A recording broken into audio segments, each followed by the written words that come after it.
The destruction of Aleppo, until recently one of the great cities of the Middle East, has highlighted the most catastrophic diplomatic failure of recent years. The United Nations has been a helpless spectator to the horror. Action by the Security Council blocked by a Russian veto, compounded by American indecision.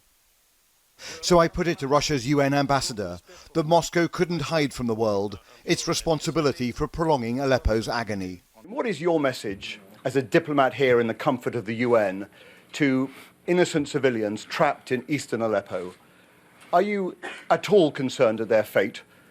Are you using your leverage in Damascus, or don't you care? We are very much concerned about their fate. The terrorists need to be thrown out of Syria and Iraq. This is what needs to be done. What is the primary goal of Russia in that part of the world, in Syria and Iraq, is to throw out the terrorists. As long as the terrorists are there will be no peace and quiet for the civilians in eastern Aleppo or anywhere else. But there are hundreds of civilians frightened there tonight. What is your message to those civilians? I'm sure many more. I'm sure since 2003, hundreds of thousands of civilians have been frightened in Iraq, Syria, in Libya. You know, I can keep going about frightened civilians. Ambassador Churkin first tried to deflect, but then accepted some liability. Do you have a sense of responsibility for what is happening in eastern Aleppo? When you come clearer in your mind about what you want to ask, please ask me the question. Well, I'm crystal clear. Do you have a sense of moral responsibility? I do. But with the collapse of a US-Russian dialogue on Syria, Moscow now finds itself in a familiar adversarial role. Yeah. This talk of a new Cold War, is that over dramatic, do you think? I think it is over dramatic. There are some frictions and tensions, but the real Cold War is when we were investing enormous resources in order to prepare seriously for a nuclear war against each other. This is not the case now.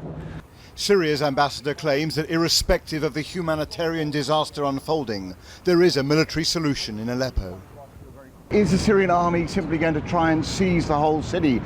You know, this is our duty, my friend.